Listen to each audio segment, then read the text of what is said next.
Thank you very much. I start wondering why I always have to talk after David actually dazzles the audience.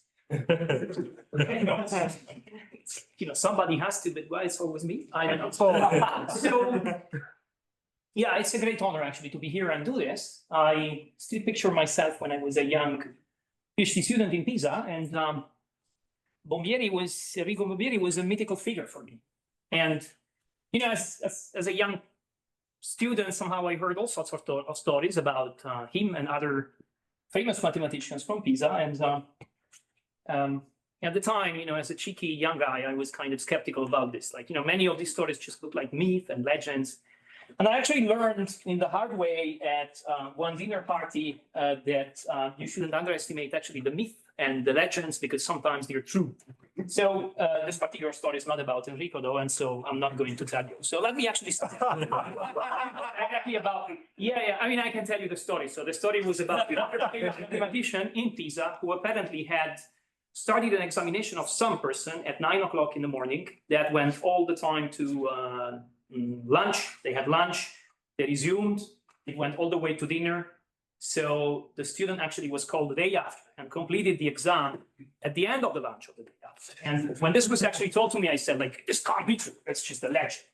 And so this was told by this person over here, and the person next to him said, "What do you mean? I was the student who actually had a 1 examination." But this mathematician is not Enrico Bombieri. Okay, so let me start, and the story starts with another great Italian mathematician, Lagrange. You want to challenge that?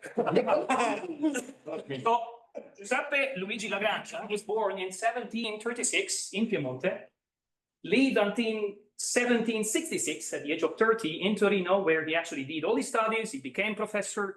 He founded a journal. He was actually publishing stuff in his own journal. And then he moved to Berlin, where he stayed until 1786. And then he moved to Paris. Okay, and he died sometime. So, what did actually Lagrange do in 1760? Okay, he wrote a fundamental paper, which actually started the area that we now know as a calculus of variations, at least in the way we know. So there's this paper, which is, it has a French title because the guy spoke French, admittedly. But anyway, if I was reading to you in English, it sounds something like, a new method to find minima of variational integrals, okay? And so he actually gave the starting point of how we know the calculus of variations nowadays. That is, we take something that we want to minimize, like, for instance, if we're looking for the brachistochrone, like, the path which makes a kind of, little bullet go as fast as possible from one place A to one place B, if it is like acting under gravity. So we write this down as the integral of some energy that we want to minimize, and we perform variations, and we find ordinary differential equations if we are in one variable, or partial differential equations, which are necessary conditions, and which are called Euler-Lagrange equations. So it's in this paper that he starts doing this. And actually, the vast majority of the paper is about one-dimensional problems, because after all, as my good colleague Peter Sarnak says, those are the really difficult problems. So he actually spends like 20 pages about this. And for instance, he's recovering Bernoulli's solution of the brachistochrone problem by his method. And then there's an appendix in which he essentially says, by the way, we don't have to limit ourselves to one-dimensional problems. We could actually explore even higher dimensional problems with this method. For instance, let us look at this particular interesting one. Let us say that we try to look for a graph of a function in two variables. So it's a surface, it's a description of a surface, which minimizes the area among all the graphs which have the same assigned boundary. So we're kind of fixing a wire, and we have a surface which is spanning this wire, and we're minimizing the energy.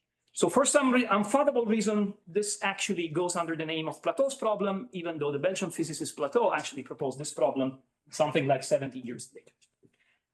Maybe a little bit less, 60 years later. Anyway, so in doing so, he derived the necessary conditions for being a minimum of this integral. And it's remarkable, actually, because the way he does it is the following. So say that you have your function, which is f, So this is a function which, is going from, say, omega to r. Okay. So let us call p dx plus q dy the differential of the function, which is not writing any partial differentiations. Of course, for us, it's really what we will write as the f dx x plus the f dy dy. And what he's saying is that the necessary conditions are two. So one of them is that this guy is an exact differential, but that's what I just wrote. But the second one is that this other guy is an exact differential.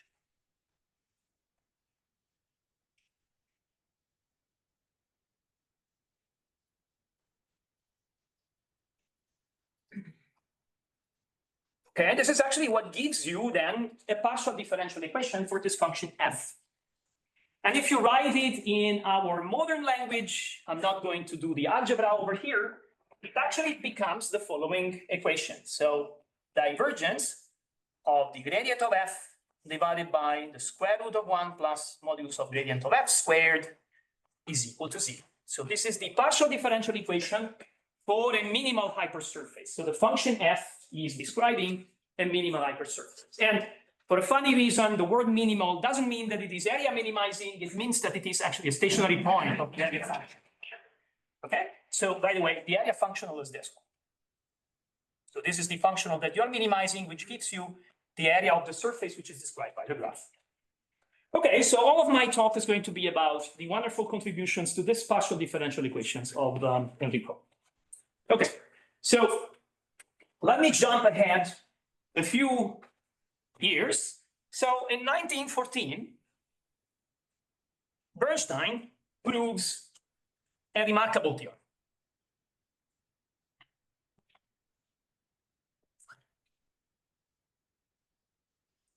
So the theorem of Bernstein says, let's assume f from R2 to R, it's an entire solution of the partial differential equation, which I'm going to denote by 1. Okay, then f is linear. It's affine, actually. What does entire mean? Yeah, entire is actually redundant. It means it's defined on the whole of R2. Okay, yeah. Scrap it, right? It's inessential. It's affine, so actually the graph is plane, a two-dimensional plane. Okay, this actually opened at the time the question, what is true in dimension higher? So remarkably, there was a story which unfolded in in a few decades, and I'm going to tell you at least a portion of the story, but it culminated in the following theorem. So let me tell you, first of all, the negative part. So this is a famous theorem by Enrico De Giorgi and Giusti.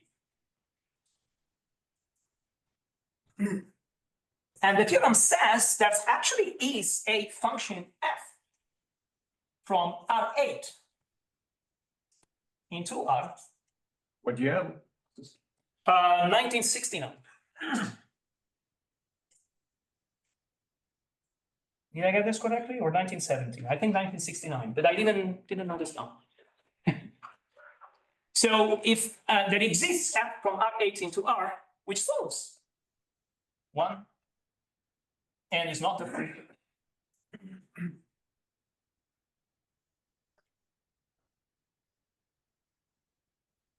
And the other part of the story is that this 8 is really short.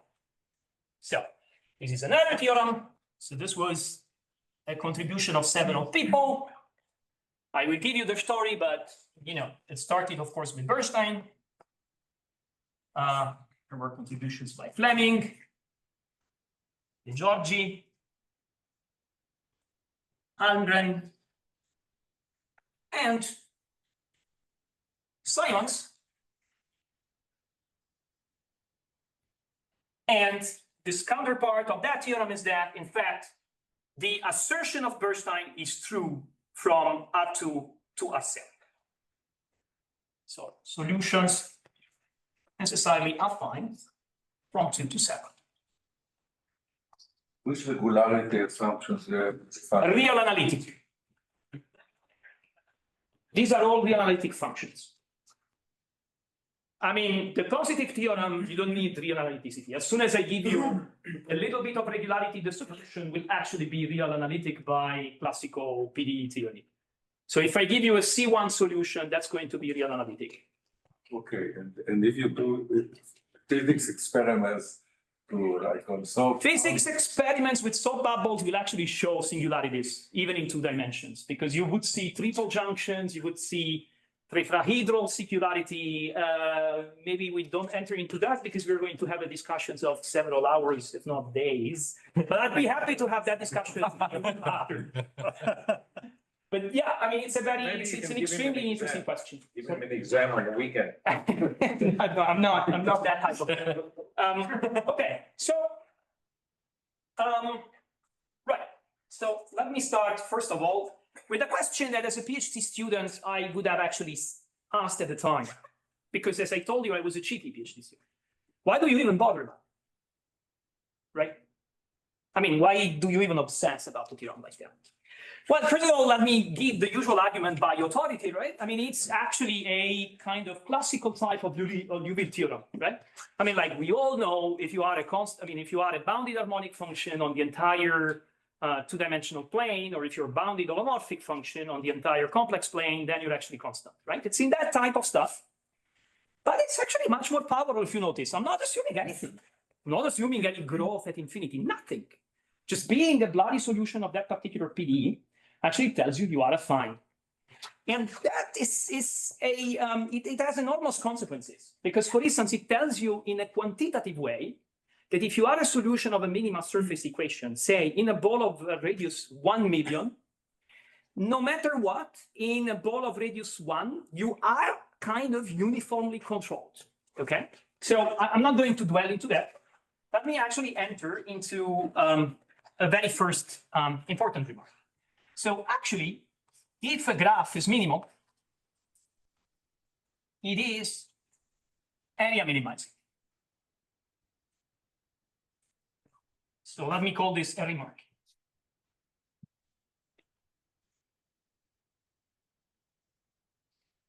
It's maybe not so surprising for some of you because, you know, that functional there is convex.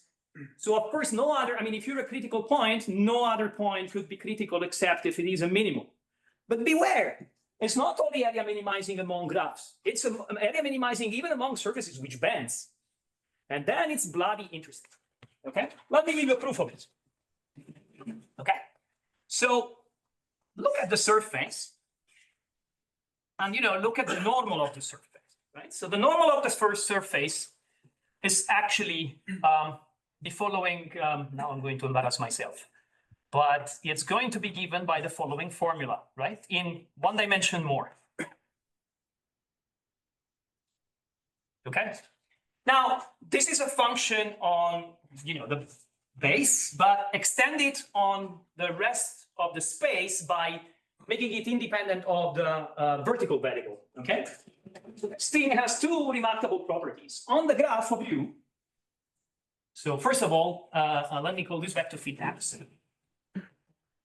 So X is divergence free. It's actually exactly the equation that we wrote down. But X is exactly the normal to the graph of U. Okay? So let's say that you have your surface, and you say that you have another competitor surface. Let me actually draw a 1-dimensional picture. Okay? So now, let's say this one is the graph of U. Let's say this one is a surface sigma. The difference between the 2 surfaces actually bound an area, right? And let me call this omega. So the integral over sigma of x times nu minus the integral over the graph of U of x times nu, which actually happens to be 1, is equal the integral over omega of the divergence of the vector field, which is equal to 0. And you see, you pull it on the other side, and this one is the area of the graph. You look on the other side, and the area of sigma is bounding this, right? It's kind of black magic, actually. So it's area minimizing, which is kind of telling you, haha. So there is, after all, a sort of uniform upper bound because of the area minimizing property. For instance, if I intersect with a sphere, right, I can use half of, at least, I mean, no more than half of the sphere as a competitor. And so you know that the surface of this area can be more than half of the sphere, okay? So after Bernstein proved this theorem, Fleming had the following idea. Because you are area minimizing, you have this bound. And because there is something which is called the monotonicity formula, which tells you that the mass ratio is monotone, I'm not going to dwell into that. You can actually do the following. You can perform a homothetic rescaling of this surface and kind of try to capture the behavior at infinity. And what actually happens is that when you do this, you're converging towards a cone, which is also area minimizing. Now, it's not the cone the way you would imagine. It's not like, the function has a linear behavior at infinity. And then, it's going to be like a one homogeneous function. So you're actually getting a cone, but you have to use something which is called theory of finite perimeter sets or Cacciopoli sets to actually get a meaning of this. And what is actually happening, so let me just make the graph over here. So, so if Bernstein theorem is wrong, then there is a non-affine, there exists a non-affine area minimizing cone. And so if you can prove that there is a non-affine area minimizing cone, you prove Bernstein. But actually, and this was an observation of De Giorgi, this kind of conical behavior at infinity lies essentially vertical, and in fact produces a cone in lower dimension. So if you can prove the absence of area minimizing cones, say hypercones in R3, you actually prove Bernstein theorem for the graph in R4, okay? And so De Giorgi actually improved this. So improved and got theorem 2 for dimension 4. Okay, then the study actually kept going. So there was contribution by Andren, and then finally came Simons, who actually ruled out the existence of area minimizing cones, which were non-planar, until dimension 7, okay? Therefore, you prove this theorem in R7, because there's no 6-dimensional hypercone, which is area minimizing in R7, okay? But he got that stuck with this beast, because he was using what is called stability. So he was using 7 variation of area. So in a sense, like we saw the first variation, so kind of the first order condition, there was a second order condition, the stability inequality. I mean, there's something which is now goes under the name of Simons inequality, which is an important computation in differential geometry. But he was stuck at one particular example, and the one particular example wasn't even that difficult. It's nowadays called the Simons cone.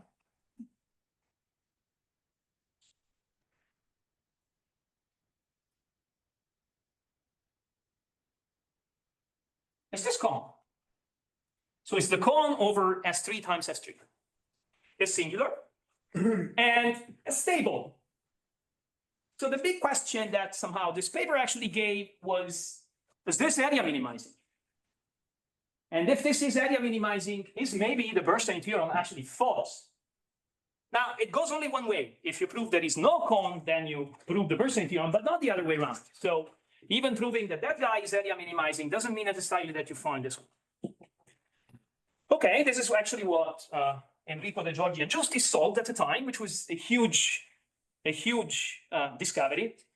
So this surface is absolute area minimizing. There's no way you're finding actually something with the same boundary if you cut it with, for instance, with the sphere, and which has even the same area.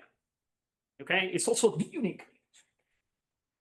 And building on the insight on how this was actually proved in that paper, they constructed a function from R8 to R, a real analytic, which actually has a polynomial behavior at infinity, with some power, which is even pretty explicit, which I actually even wrote in the notes, and I'm not going to tell you because I'm running out of time. So how did they prove that? right? I mean, how do you actually prove that something has this area minimizing property? So it's a fantastic proof, and it has been foundational for a lot of work. And it goes along these ways. So this one, let me make a cartoon picture. It's actually not really a good cartoon picture because obviously R3 is not R8. But they were able to foliate a neighborhood of the cone with minima surfaces which are smooth. And this is the hard part of the proof, because to do that, they have to, they work under rotation symmetry, and they have to solve a very complicated ODE. But there's a scaling essentially embedded in the problem. So if you actually find one of these surfaces, you can find the other ones sort of by scaling. Okay, now, after you've constructed this foliation, it sounds kind of, there's a complicated proof which is behind it to yet show that the thing is area minimizing. But let me tell you that once you actually have constructed this foliation, one thing that you can do is to find a vector field like this X. You actually can find a vector field like X, which has this divergence-free property and which has modulus equal to 1 on there. This is not the way they do it. But that's one possible way in which you can actually close the proof. Okay, so how do they then prove actually the Bernstein theorem? So that looks remarkably independent of the rest. So they could have actually written a separate paper and razzle-dazzle everybody who was reading, because building on the inside of this foliation, you can actually do the following. So you can guess what is the asymptotic behavior of your counterexample, and you can actually construct your solution, as they do, by solving the Dirichlet problem on larger and larger balls. Now, what is the problem with that? The problem with that is that when you're doing this, you kind of have to show that, for some weird reason, the surface doesn't become planar in the limit, because, you're scaling at infinity. And the way you're actually doing this is by finding what is called the sub-solution and the super solution to the minima surface equation, which kind of traps this graph into a region, which which first actually allows you to extract a solution after you go with the limiting process at infinity, which is not at all obvious, and which secondly kind of traps into a region and gives you a behavior at infinity, which is kind of asymptotically polynomial. Okay, but the construction of these super and sub solutions, which would look like a black magic if you kind of give it, you could just go through the computations once actually somebody gives you the formula. But the insight on getting the formula is heavily built on constructing this particular foliation, okay, which is called Bombieri De Lellis foliation. So this actually doesn't exhaust the gems in the area. Let me give you very quickly another one, and maybe even a third one. So this is another remarkable work. And it actually makes one of the points that I was making before. So there is another work the same year by Bombieri, De Lellis, and Miranda.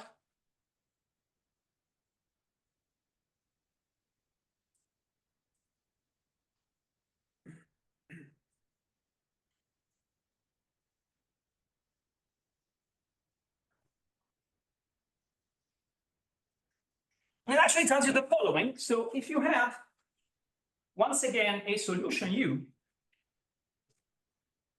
and this is independent of the dimension in which you are, if you have a solution U from the ball of some ball in some space of the minimum surface equation, so that is what I call 1, then, and U is positive, it's important. Okay, then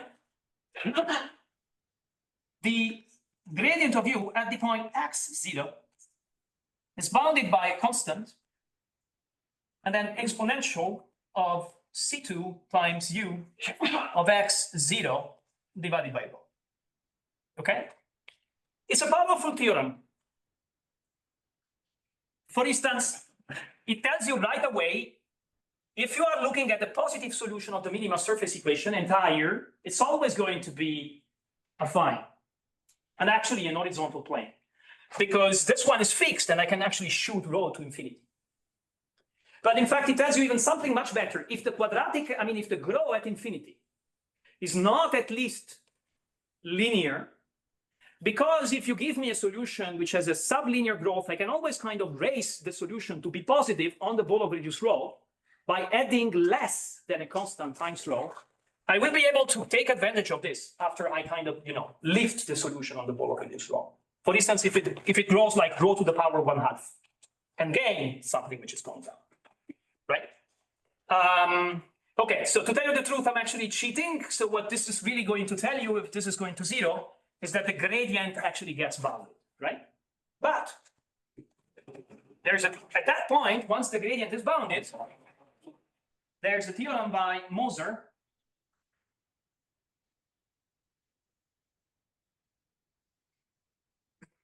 So Moser, because you can write then an elliptic partial differential equation for the gradient as uniformly elliptic coefficients. So Moser's Arnack estimate. So kind of then proves Bernstein once you actually can get a uniform bound on this guy.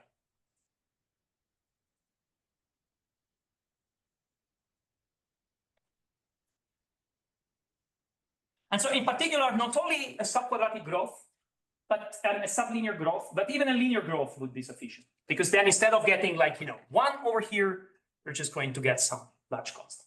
Possible. Okay? So can you again say if you have linear growth, how do you make it positive? So if you have a linear growth, it has to be positive only on the ball of reduced rho. So if you have a linear growth, you add to the function just a large constant times the radius. Because the minimum surface equation is invariant under translation, so you still get a solution, right? Which of course is apparent from the way the equation is written, right? There's only the gradient of f which appears. So you kind of lift all the solution up by a constant times rho. And now, of course, you have an estimate on the gradient. And you see, like, you're not harming this guy because you're redividing by rho, right? So you at most actually get a constant. Okay, so 1 plus gen, actually. So there would be even more, but I'm constrained on time. So there is another beautiful paper, and this one is from Enrico and Giusti. So I just told you about the Harnack's inequality of Moser, okay? So this is the theorem. It's kind of lovely how all this story actually ties together. So this is a few years later.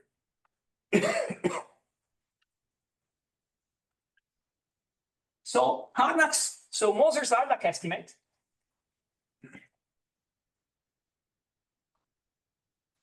is valid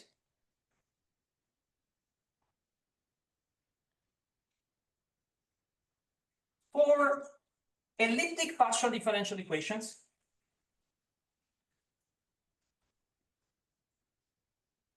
and okay, I don't want to actually go into the details, but elliptic, it has to be uniformly elliptic, so the ellipticity has to be bounded from above and from below on minimal surfaces.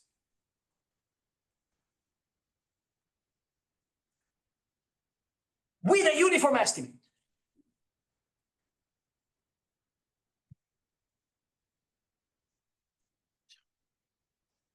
Okay, so what is Moser's Harnack estimate? So Moser's Harnack estimate is the following. It tells you if I have a positive solution of this elliptic PDE. So now I shouldn't use U because, I was using U for the graph of the minimum surface. No, I'm using F actually, so it's fine. So if you, let me call it V. So if V is a positive solution of this elliptic PDE on the surface,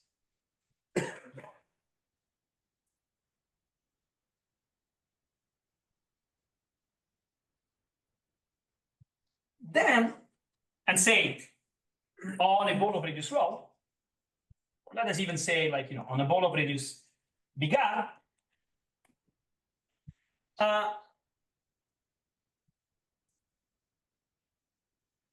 so the slope of this function V on the ball of radius 1 is controlled by some constant, which is going to be, depending on this radius, for instance, big R. It's going to depend on the ellipticity, but not, and this is like, the miracle of it, not on the surface, times the infimum of V. Okay? And how, that's, of course, if you know Mosers and you give me a smooth surface, of course I'm going to be, right? I mean, even a schmuck like me. But it's independent of the surface in which it is, which, by the way, might even be singular, and actually can even extend it to the singular. Okay, so let me just give you very, very, very, very, very, very quickly a cool application of this. So such a statement, for instance, implies Bernstein theorem in a line, essentially. So here's how you prove actually the original Bernstein theorem from R2 by using that canon force. So say sigma is a two-dimensional minimal graph on R3.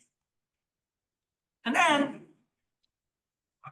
the observation is that this function over here, so let me call nu the normal to the surface.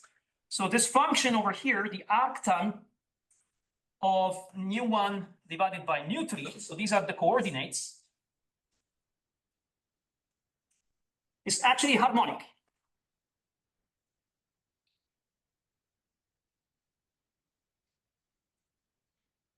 Okay?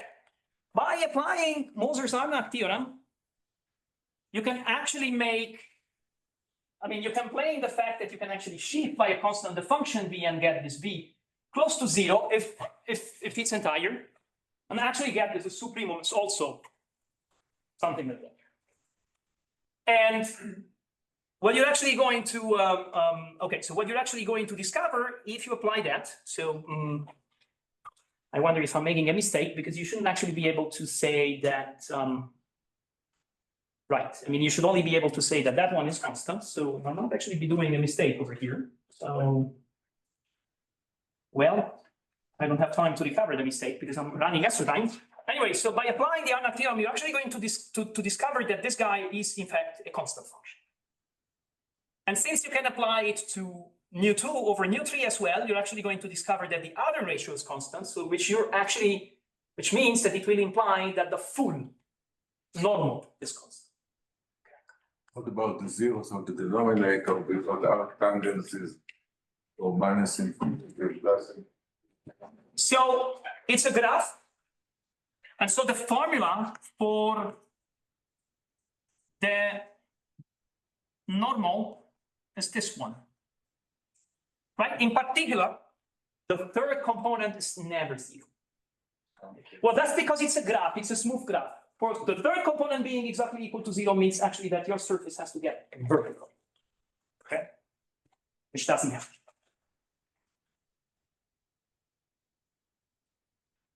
Okay, so that actually ends my talk.